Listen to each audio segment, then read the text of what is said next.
All right, so can you tell us about the importance of protecting whistleblowers, why this conference was so important? This conference, in my mind, in my view, since it began, has taken on even more import because it's easy for us to forget the challenges that whistleblowers are up against. It's one thing to blow the whistle and then lose your job. It's another thing entirely to blow the whistle, lose your job, lose your family, not be able to work again, and in some cases, as we've heard today, commit suicide or attempt suicide. So this is one of these opportunities for a variety of different whistleblower groups to get together, share best practices, and then figure out ways to make the transition for whistleblowers easier to accomplish. Now, you yourself are a whistleblower. Can you speak about some of the hardships whistleblowers face? Oh, sure. I blew the whistle on the CIA's torture program, and I'm not exaggerating when I tell you that the whole weight of the U.S. government just fell on my head.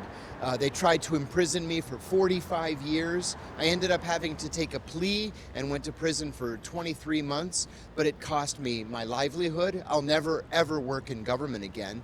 It cost me my federal pension. It cost me my family. My wife was also a CIA employee, and she decided to choose them over me. And so I've lost quite literally everything. And can you talk about how American politicians seem hypocritical because they talk about protecting whistleblowers, but they don't seem to?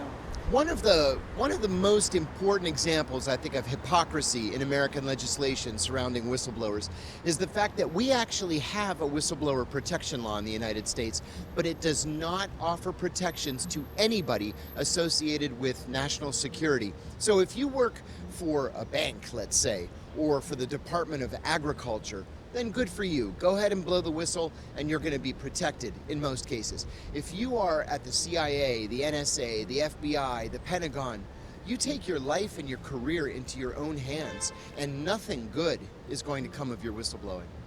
Well, can you talk about the hypocrisy of U.S. leaders talking about how they want transparency in different countries, but then they don't treat their... Sure. This is something that we see in American policy all the time. It's not just coming out of the White House and the State Department, but it's coming out of Capitol Hill as well.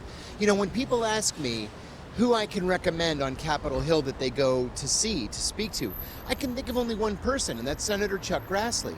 Well, there are 100 senators, of which he's one. There are 435 members of the House of Representatives, and not a single one of them, other than Chuck Grassley, can be entrusted with the whistleblower and the whistleblower's information. And then at the same time, we're passing legislation threatening other countries about their whistleblower practices or about practices just surrounding transparency in general. So we say one thing, and then we do something that's completely opposite when it comes to policy. So I'm going to say some names, and I want you to just give me your reaction to those names. Julian Assange. I think Julian Assange has provided the American people with a great public service. You know, Julian Assange, you don't have to like him, you don't have to love him, but you do have to acknowledge that he exposed war crimes committed by the U.S. military, and for that we should be grateful. Chelsea Manning. Chelsea Manning, same thing. One of the things that I learned in the course of my own whistleblowing is that motivation is irrelevant. What's relevant is the information that's made public. And Chelsea Manning was the one who initiated the transfer of information that exposed those war crimes. Edward Snowden. Bona fide American hero. We wouldn't have any idea that the American people were being spied on by their own government had it not been for Ed Snowden. Okay. Tara Reade. Tara Reade is another one. Tara Reade is another example of somebody who paid with her career for telling the truth.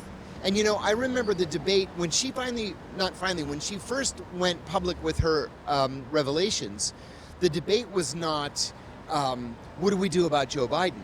The debate was, do you believe her or do you not believe her? Well, that's not the issue. The issue is, we need to investigate this, and if her allegations prove to be correct, then something needs to be done, and nothing was done. John Kiriakou. You know, I honestly, I'm just happy that I can help other people. I learned so much in the whole process of whistleblowing.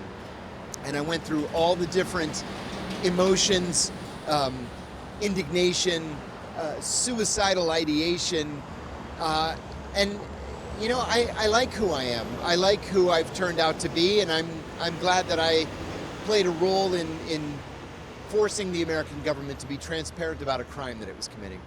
Can you talk about how, it seems like a lot of these whistleblowers, it's Russia that offers them protection. Tara Yes. Reade, Edward Snowden, others. Can you talk about that? Yeah, this ought to be a lesson to the American government. If American whistleblowers, especially American government whistleblowers, have to go to Russia for freedom and transparency, then you have a problem here in your society and on Capitol Hill and in your policy-making back rooms at the White House and the State Department and the Defense Department and the Justice Department. So I think there's a lesson to be learned here. They're not running to the UK, where the whistleblower protection laws are even worse than they are in the United States. They're running to Russia. It says a lot. Thank you very much. Thank you. It was great. Great to see you. Great to see you as well. Thank you. Thank you. Anytime. See you upstairs.